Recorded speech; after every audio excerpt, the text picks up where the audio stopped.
Mom yelled, "Your kid took the missing $10,000 from the safe."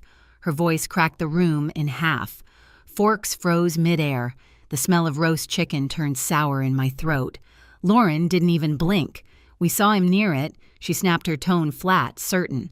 Mason just stood there, dirt still on his sneakers from the backyard, eyes wide like he couldn't breathe. I didn't argue.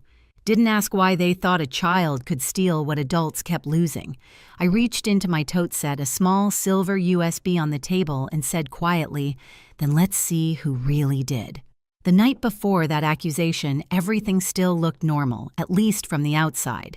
My parents' house smelled like coffee and lemon cleaner, the kind of scent that pretends nothing bad ever happens here. Mom hummed while folding napkins. Dad checked the grill. Lauren scrolled through her phone, pretending to be bored. Keith sat beside her always with that lazy smirk, the kind that said he pitied everyone but himself. Mason was in the backyard drawing chalk planets on the patio. He's 11 quiet, the kind of kid who still asks before opening the fridge. After my divorce, we moved into a small rental a few streets away. I work freelance accounting jobs, barely enough to keep things steady. My parents started helping with groceries, tuition, small bills. I never asked, but I didn't refuse either. That help came with invisible strings, the kind Lauren could pull whenever she wanted. The first time money disappeared, it was $100 from Mom's wallet. She brushed it off, laughed about senior moments, but her eyes flicked around the room a little too long. The second time, $300 vanished from Dad's locked drawer. He said nothing, just checked the lock twice the next day. By the third time, $500 gone from Lauren's purse, the silence turned poisonous. She said she'd left her bag upstairs while changing the baby. Her eyes landed on me, then slid toward the window where Mason's shoes were lined up. She didn't say the words, but I heard them anyway. After that, Dad installed a safe in his office, one of those heavy fireproof ones, bolted to the wall behind a shelf. A keypad code only he, Mom, Lauren, and Keith knew. He told me over coffee, "I just want peace in this house again." I nodded. But peace isn't what happens when you build walls. Money kept vanishing, small amounts at first, then bigger. 2,000 gone one week, 10,000 the next. No broken locks, no footprints, just tension thick enough to taste. Mom started triple-checking her purse whenever Mason walked by. Lauren began whispering to Keith at the dinner table. Dad kept a record of every withdrawal, every bill. I kept my mouth shut and watched it all rot. When Mom laughed, it sounded rehearsed. When Lauren smiled, it felt like a dare. And Keith, he had started avoiding eye contact with everyone except the safe.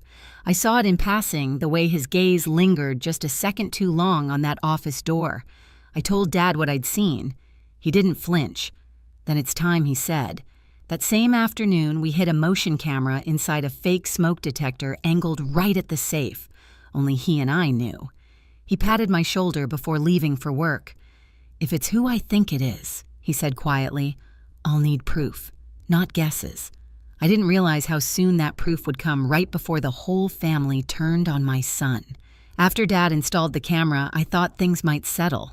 They didn't. The tension only learned how to whisper. At dinner, conversations died halfway through. Mom stared at her plate more than she ate. Lauren kept checking her phone like there was a script she needed to follow. Keith just kept drinking water, silent, twitchy, always near the office. A week later, $2,000 went missing. Another week, $10,000. Clean. No forced entry. Nothing but panic and blame floating in the air like smoke. Mom called a family meeting. The word family never sounded so cruel. We sat in the living room, lights too bright, silence too loud. She started softly, the way she always does before she strikes. "Someone's been taking money from the safe again." Then her eyes landed on Mason. "You were in there yesterday, weren't you?" Mason blinked, confused. Grandpa asked me to hand him his glasses." Lauren cut in before I could speak. "We saw him near it." Her tone matter-of-fact, confident, like a cop reading charges. The room tilted. For a second, I couldn't hear. My pulse was in my throat. Mason looked at me, waiting for me to defend him. I opened my mouth, but no words came. Every pair of eyes in that room was already convinced. Keith leaned back, crossed his arms, let it happen. That silence, his silence, was the confirmation everyone needed. Mason's hands shook. His voice cracked when he said I didn't take anything. Something inside me broke. It wasn't loud. It was the quiet kind of break, the one that rearranges you. I wanted to scream to throw the accusation back at them. Instead, I looked at my son and said, "Go get your sketchbook. Wait for me in the car." He obeyed without a sound. When the door closed behind him, the air felt colder. Mom exhaled like she'd been holding her breath for years. "I'm sorry, Ariana, but it keeps happening." "What else are we supposed to think?" I smiled small and sharp. "Maybe the problem isn't who you think it is." Lauren scoffed. "You always twist things." Keith finally spoke. "If you've got something to say, say it." "Oh, I will," I said. "Soon." No one knew Dad had been watching from the hallway. Later that night, he knocked on my door and handed me the drive. "Footage is ready," he said. "It's all there." I stared at the little silver USB like it weighed 100 pounds. Proof. The thing everyone claimed to want, but no one was ready for. The next day, Mom called again. Her voice was colder this time.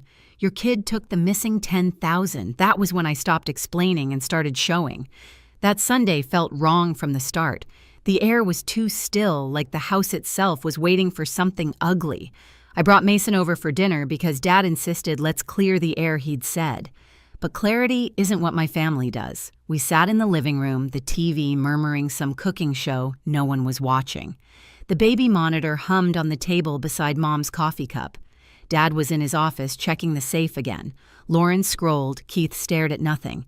Mason sat beside me swinging his leg quiet. Then Mom said it. "Your kid took the missing $10,000 from the safe." The sound hit like glass shattering. I didn't even look at her at first. I just stared at Mason's face as the color drained from it. Lauren added calm and sure. "We saw him near it." That's how you know someone's been rehearsing their lie when they say it like a line they've practiced in the mirror.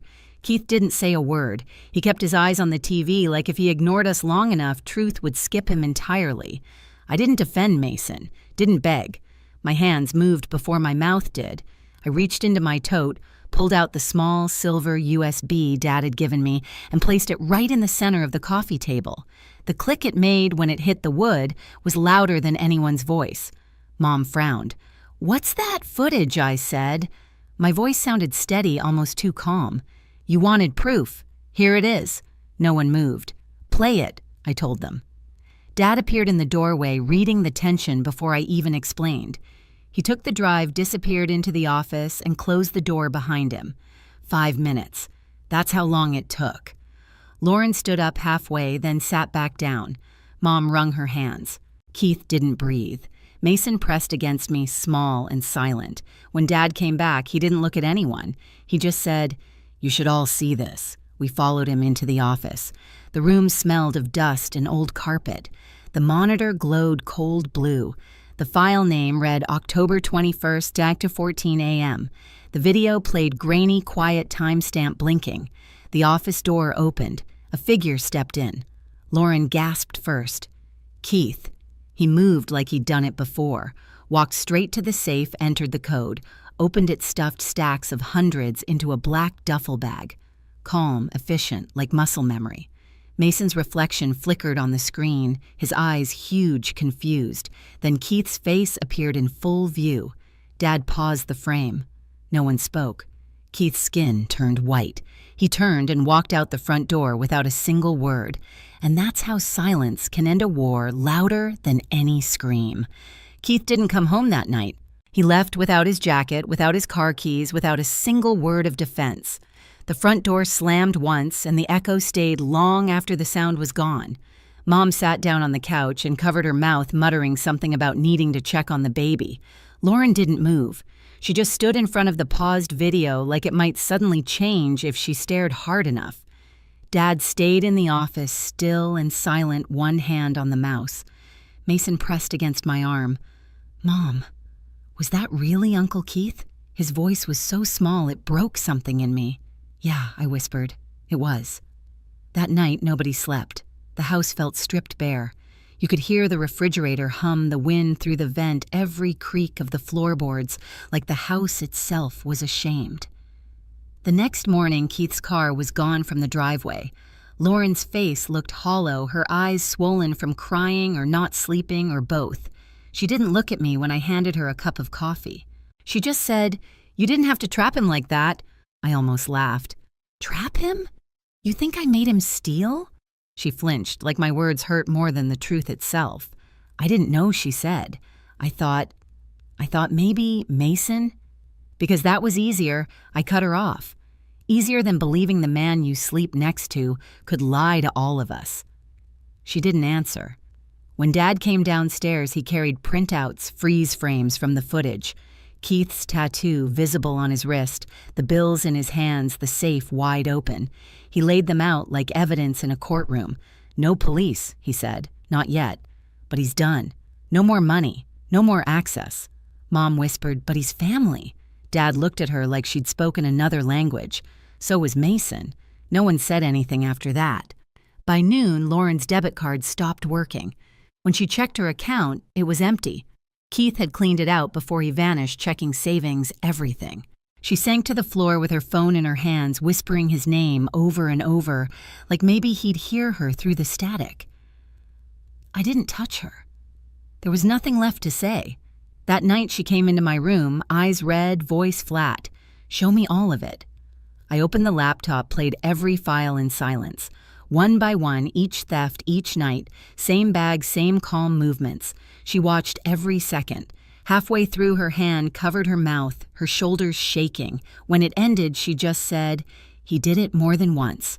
3 times, I told her, that we know of. She stood and left without another word. Dad started changing the locks that same night. New bolts, new codes, even cameras on the porch. He called his lawyer the next morning.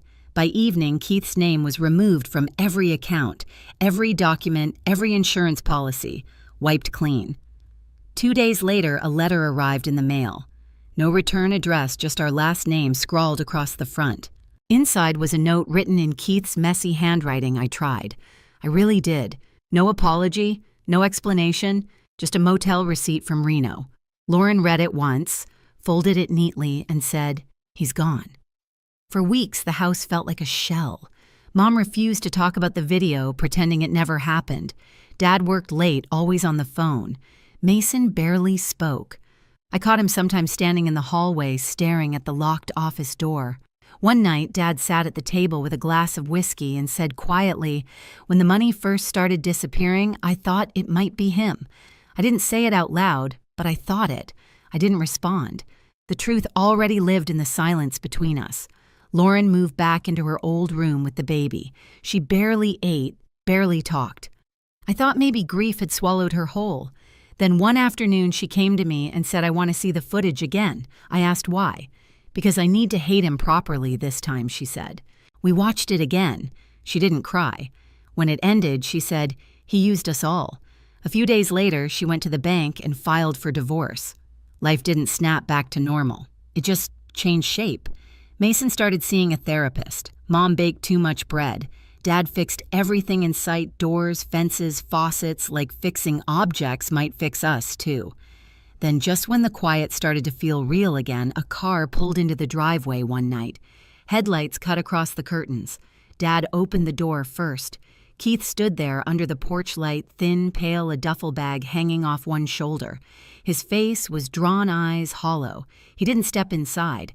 He just reached into his pocket, pulled out an envelope, and dropped it on the mat. He turned and walked away without a word. Inside the envelope were casino chips, pawn slips, crumpled receipts, and one slip that froze us all, a pawn ticket for Lauren's wedding ring, the one she'd hidden at the back of her closet after he left. He'd come back, into the house, into the baby's room. Somewhere, somehow, he'd slipped inside again. Lauren's knees gave out. That night, Dad had every lock replaced before sunrise. When the locksmith left, the house was silent except for the ticking clock and the baby's faint breathing on the monitor. Mom whispered, "I don't want to hear his name again." No one disagreed. 2 months later, the call came from Reno. Keith had overdosed in a motel room. No ID, no wallet, no excuses left. We buried him quietly, no speeches, no flowers, just a cold wind and the sound of dirt falling over wood. Standing there beside the grave, Lauren said, "He stole everything that mattered, but at least Mason got the truth." And I realized she was right. That truth had cost us $10,000 and a family we could never rebuild the same way again. After the funeral, the house went quiet in a different way, like grief had drained the last bit of noise. No one mentioned Keith again. Mom stopped setting an extra plate at dinner. Dad barely looked at the chair where Keith used to sit. Even the baby seemed to sense the hush, sleeping longer, crying softer. Lauren moved through the days like a shadow until one morning she knocked on my door. Her hair was tied up, eyes tired but steady. Dad gave me a check, she said. $10,000. He said it's for Mason, for doubting him. She paused, swallowing hard. He said we all owe him more than that. I found Mason outside drawing on the patio again, this time bright chalk suns and rockets. When I handed him the check, he tilted his head. Did we win something, kind of, I said. We just got back what was ours. That night, the family sat together for the first real dinner in months. The same roast chicken, the same table, but it felt lighter somehow. Lauren poured wine, Dad carved the meat, Mom even smiled. No one said Keith's name, but his absence finally felt like peace instead of punishment. After dessert, Lauren looked across the table. I told Mom it was Mason, she said quietly. I didn't see anything. I just needed to believe it wasn't him. Mason kept eating calm as ever. I knew, he said. Lauren's lip trembled. I'm sorry. He nodded like forgiveness was easy when you're 11. When the plates were cleared, I stood at the sink listening to their laughter drift through the house. It didn't sound perfect. It sounded real. Spring came quietly, the trees outside my parents' house blooming like they'd been waiting for us to notice again. Life didn't go back to what it was. It became something steadier, smaller, and honest. Lauren found work. Mason laughed more. Mom learned to listen before she spoke. Sometimes I still think about that night, the accusation, the silence, the proof. Justice didn't roar. It whispered one frame at a time until no one could deny it. If you've ever been blamed for something you didn't do, tell me in the comments. You're not alone.